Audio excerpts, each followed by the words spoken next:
Okay, let's recall the concept of polarisation. तो मैंने आपको क्या बताया था, पोलराइजेशन क्या है कि trace of tip of electric field vector. कहाँ पर? एक फिक्स प्लेन पे। तो रिकॉल करिए कि what is fixed space. z is equal to zero plane क्या है, एक तरीके का फिक्स्ड स्पेस है। मैंने फिक्स्ड स्पेस ले लिया। अब इस फिक्स्ड स्पेस पर मैं इलेक्ट्रिक फील्ड वेक्टर का टिप क्या करूँगा, ट्रेस करूँगा। तो देखिए, याद करिए कि ये इलेक्ट्रिक फील्ड वेक्टर होता था, ये इसका क्या होता था, टिप होता था। इसी टिप को ट्रेस करना, लेकिन कहाँ पर?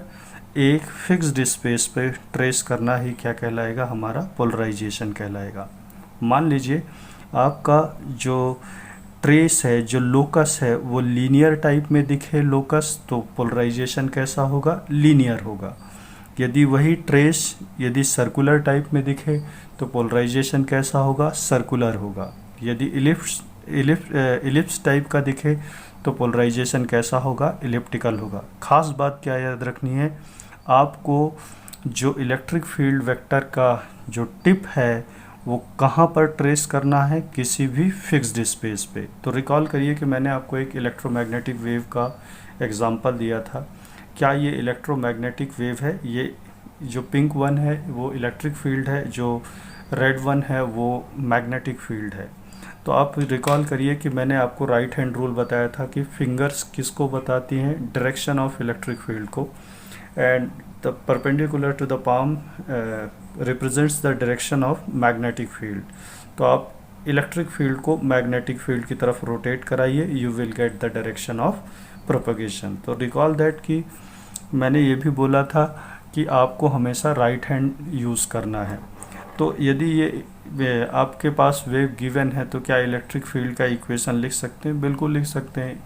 वेव का प्रोपगेशन जेड डायरेक्शन पे, तो E z t is equal to a naught cos omega T minus beta z. Minus beta z, minus क्या, माइनस साइन क्या बता रहा है आपको कि वेव का प्रोपगेशन किस डायरेक्शन पे हो रहा है, प्लस जेड डायरेक्शन पे। ए वाई क्या बता रहा है कि it is the direction of electric field. तो देखिए यहाँ पे फिगर पे कि इलेक्ट्रिक फील्ड का डायरेक्शन किस तरफ है, ए वाई की तरफ है। तो आप याद करिए कि मैंने आपको दो एग्जाम्पल भी दिए थे कि एक प्रोसेस समझाया था मैंने आपको कि यदि मान लीजिए आपके पास ये इलेक्ट्रिक फील्ड गिवन है, तो इस इलेक्ट्रिक फील्ड में आप रिकॉल करिए कि मैंने क्या बताया था। इस इक्वेशन को देख के आप ये बोल सकते हैं कि वेव का प्रोपगेशन किस डायरेक्शन पे है, प्लस जेड डायरेक्शन पे है, और इलेक्ट्रिक फील्ड का डायरेक्शन किस तरफ है, ए वाई की तरफ है। देखिए ये जो पिंक कलर का जो आपको वेक्टर दिख रहा है, that is nothing but electric field vector. आप इसको अच्छे से ऑब्जर्व करिए कि क्या electric field vector y direction की तरफ है, बिल्कुल है। तो इसका डायरेक्शन किस तरफ होगा, ए वाई की तरफ। ये तो पहला स्टेप था। दूसरे स्टेप में हम क्या करते हैं, क्या कंडीशन लगाते हैं, एट फिक्स्ड स्पेस। तो एट फिक्स्ड स्पेस क्या लिया था मैंने, z is equal to zero. अच्छा, z is equal to zero का मतलब क्या हुआ, z is equal to zero का मतलब एक एक्स वाई प्लेन हुआ। मतलब कि ये एक्स वाई प्लेन को ही मैं z is equal to zero plane कहूँगा। चलिए, तो z is equal to zero put किया तो E zero T is equal to cos of omega T A Y मिला। ओमेगा टी की डिफरेंट वैल्यू रखिए, 0, 45, 90, 135, 180। 0 डिग्री रखा तो क्या मिला, ई नॉट ए वाई। क्या ये वेक्टर है? बिल्कुल है। क्यों? क्योंकि इसमें मैग्नीट्यूड भी है और डायरेक्शन भी है। ई नॉट इसका क्या है, मैग्नीट्यूड है। ए वाई क्या है, डायरेक्शन है। ए वाई किस तरफ होगा, प्लस का ए वाई।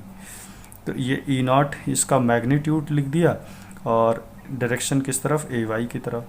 दूसरे स्टेप पे E naught by root two, E naught by root two A Y. E naught by root two obvious सी बात है इधर आएगा, नीचे की तरफ आएगा, और डायरेक्शन किस तरफ, ए वाई की तरफ।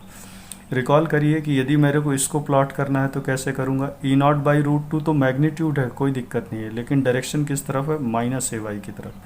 तो आप देखिए कि क्या इलेक्ट्रिक फील्ड वेक्टर का जो टिप है क्या एक लाइन पे मूव कर रहा है, बिल्कुल मूव कर रहा है। यदि लाइन पे मूवमेंट है इलेक्ट्रिक फील्ड वेक्टर का तो वो पोलराइजेशन कैसा होगा, लीनियर होगा। तो इसी तरीके से दूसरा एग्जाम्पल भी दिया था आपको, एक इस तरीके का एग्जाम्पल दिया था, रिकॉल करिए। ये भी एक वेव है जो कि प्लस जेड डायरेक्शन में प्रोपेगेट हो रही है। इसमें इलेक्ट्रिक फील्ड किस डायरेक्शन पे था, एक्स डायरेक्शन पे था। फिर अपन ने एक छोटा सा एल्गोरिथम बनाया था। मेरे पास इलेक्ट्रिक फील्ड वेक्टर गिवन है, बिल्कुल, उसमें मैं फिक्स्ड स्पेस की कंडीशन लगाऊंगा, z is equal to 0, E0t calculate करूंगा, और E0t के लिखने के बाद different value of omega t के लिए E0t की वैल्यू निकालूंगा, फिर प्लॉट करूंगा, और फिर मैं पोलराइजेशन के बारे में डिसीजन लूँगा। तो चलिए थोड़ा सा और अच्छे से पढ़ते हैं कि यदि इस लीनियर पोलराइजेशन को एंटीना के थ्रू समझना है तो कैसे समझेंगे। आप देखिए ये एक तरीके का क्या है, ग्राउंड प्लेन है। इसके ऊपर देखिए क्या है, इसके ऊपर ये एंटीना रखा हुआ है, और antenna is connected with transmission line, and transmission line is connected with source. तो सोर्स से जो भी सिग्नल आएगा ये ट्रांसमिशन लाइन उसे क्या करेंगी, गाइड करेंगी, और किसको देंगी, एंटीना को देंगी। एंटीना क्या होता है, एक मेटालिक स्ट्रक्चर रहता है जिसका फंक्शन क्या है, जिसका फंक्शन है रेडिएशन प्रोड्यूस करना। तो रेडिएशन प्रोड्यूस करना मतलब इलेक्ट्रोमैग्नेटिक वेव को जनरेट करना। तो आप ये जो एंटीना है basically it's a dipole antenna. तो डाइपोल एंटीना कहाँ पे रखा हुआ, देखिए जेड एक्सिस पे रखा हुआ है। ये एक्स एक्सिस है, ये वाई एक्सिस है। देखिए ये एक्स एक्सिस और ये वाई एक्सिस मिला के कौन सा प्लेन बनाएगा, एक्स वाई प्लेन बनाएगा। और ग्राउंड भी हमारा किस प्लेन पे है, ग्राउंड भी parallel to the x y plane है। चलिए कोई दिक्कत नहीं है। एंटीना का फंक्शन क्या था, टू प्रोड्यूस रेडिएशन। तो रेडिएशन प्रोड्यूस किया, इलेक्ट्रोमैग्नेटिक वेव प्रोड्यूस किया। आप इस फिगर को देखिए, ये जो रेड वन है वो किसको बता रहा है, इलेक्ट्रिक फील्ड को। ये जो ब्राउन वन है वो किसको बता रहा है, मैग्नेटिक फील्ड को। आप E क्रॉस H रूल लगाइए, यानी इसका मतलब क्या होता है, इलेक्ट्रिक फील्ड वेक्टर को मैग्नेटिक फील्ड वेक्टर की तरफ रोटेट करना। तो आप लगाइए, E को H की तरफ घुमाइए, you will get the direction of propagation. और मैंने आपको बताया भी था कि आपको कौन सा हैंड यूज़ करना है, राइट हैंड यूज़ करना है। तो चलिए इस वेव फॉर्म को देख के, इस इलेक्ट्रोमैग्नेटिक वेव को देख के आप इतना तो बोल सकते हैं कि वेव का प्रोपगेशन किस तरफ हो रहा है, प्लस वाई डायरेक्शन की तरफ। तो बताइए फंक्शन कैसे लिखेंगे, ई वाई टी। रिकॉल करिए कि जब जेड डायरेक्शन पे होता था तो क्या लिखते थे, ई जेड टी। अब वेव का प्रोपगेशन किस तरफ हो रहा है, वाई डायरेक्शन की तरफ, ई वाई टी। तो सवाल यह है कि क्या ये डायनामिक फील्ड है, बिल्कुल है। और क्या इंस्टेंटेनियस फील्ड है, बिल्कुल है। अब दूसरी बात ये देखिए कि इलेक्ट्रोमैग्नेटिक वेव, और in the case of wave propagation we always play with dynamic field. तो E0 cos omega T minus beta y. अच्छा, इलेक्ट्रिक फील्ड का डायरेक्शन किसकी तरफ है, जेड डायरेक्शन की तरफ, इसलिए ए जेड लिखा। देखिए मैग्नेटिक फील्ड का डायरेक्शन किसकी तरफ है, एक्स एक्सिस की तरफ। तो E0 cos omega T minus beta Y A X. यहाँ ईटा क्या है, फ्री स्पेस इम्पीडेंस है। तो देखिए आपको किसी भी इलेक्ट्रोमैग्नेटिक वेव से एसोसिएटेड दो फील्ड होते हैं, इलेक्ट्रिक फील्ड और मैग्नेटिक फील्ड। यदि इलेक्ट्रिक फील्ड पता है तो उसमें डिवाइडेड बाई ईटा कर दीजिए तो आपको मैग्नेटिक फील्ड पता चल जाएगा, लेकिन डायरेक्शन भी ध्यान में रखनी है। अच्छा, खास बात देखिए यहाँ पे, इलेक्ट्रिक फील्ड का ओरिएंटेशन कैसा है, जेड एक्सिस की तरफ है। कंडक्टर का भी, इस डाइपोल एंटीना का भी ओरिएंटेशन किसकी तरफ है, जेड एक्सिस की तरफ है। क्या मैं ऐसा बोल सकता हूँ कि कंडक्टर और इलेक्ट्रिक फील्ड वेक्टर दोनों पैरेलल टू ईच अदर हैं, बिल्कुल हैं। दोनों वर्टिकल भी हैं, बिल्कुल हैं, कोई दिक्कत नहीं है।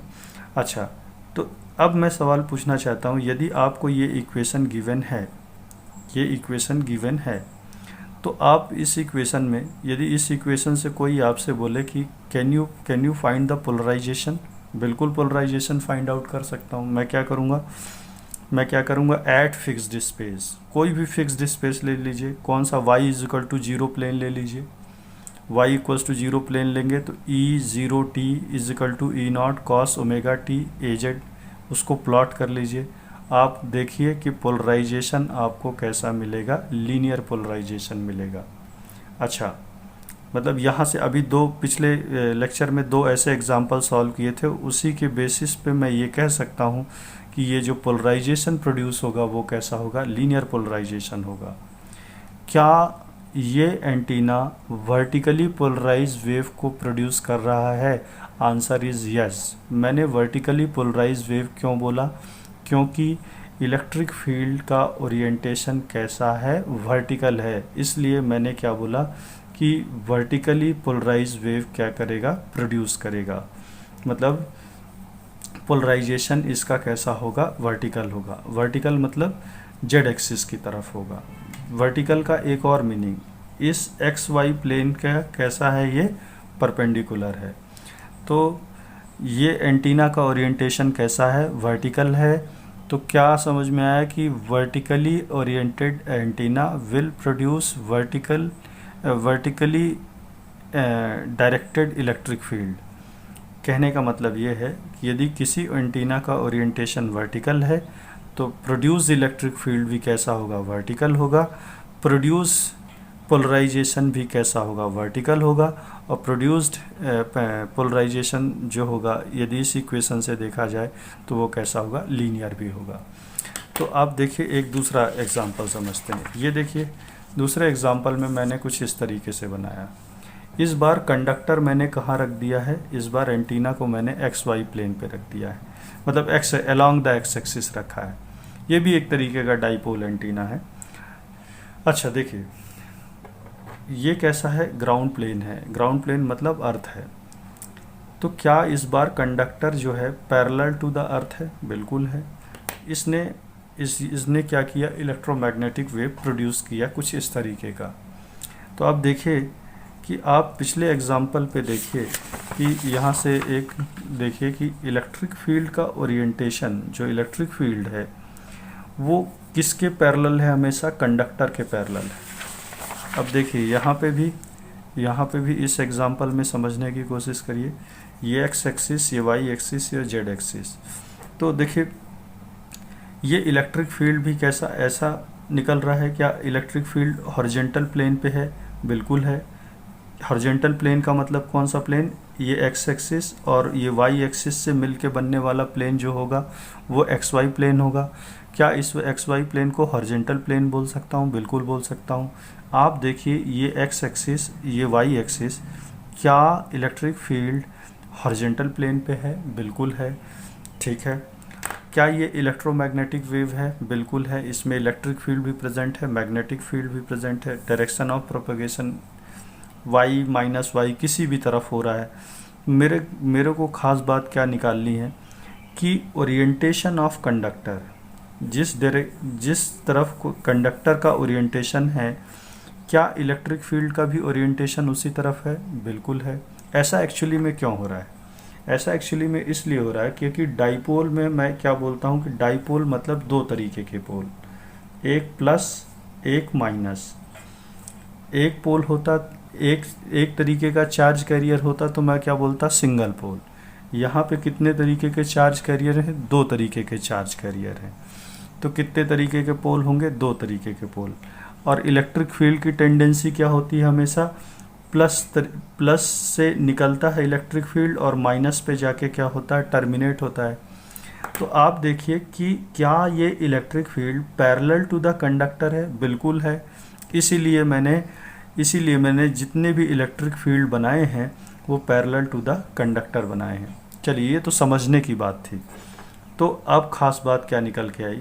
यदि कंडक्टर का ओरिएंटेशन हॉरिजॉन्टल है तो प्रोड्यूस इलेक्ट्रिक फील्ड भी कैसी होगी? हॉरिजॉन्टल होगी।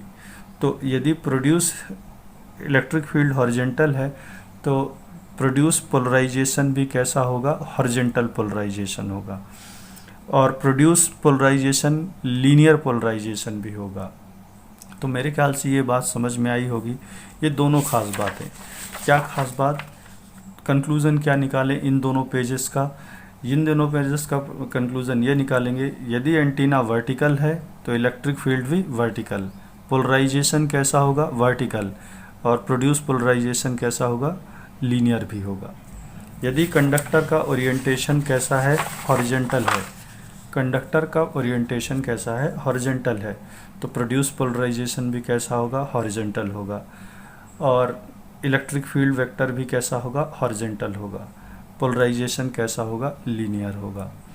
तो आप दोनों चीज़ में मैंने दो डायग्राम ये बनाए। जब कंडक्टर वर्टिकल था जब कंडक्टर वर्टिकल था तो इलेक्ट्रिक फील्ड भी कैसा था, ग्राउंड प्लेन के रिस्पेक्ट में कैसा होगा, वर्टिकल होगा। जब conductor parallel to the ground plane था, ये देखिए parallel to the ground plane है, तो प्रोड्यूस्ड इलेक्ट्रिक फील्ड कैसा, हॉरिजॉन्टल है। तो this is the conclusion of this lecture. और लीनियर पोलराइजेशन को थोड़ा सा और समझेंगे नेक्स्ट लेक्चर में with the help of some examples. तो मैंने आपको सिर्फ यहाँ ये बताने की कोशिश की है कि how can we produce linear type of polarization with the help of dipole antenna. If your dipole is vertical, then it will produce vertically polarized wave.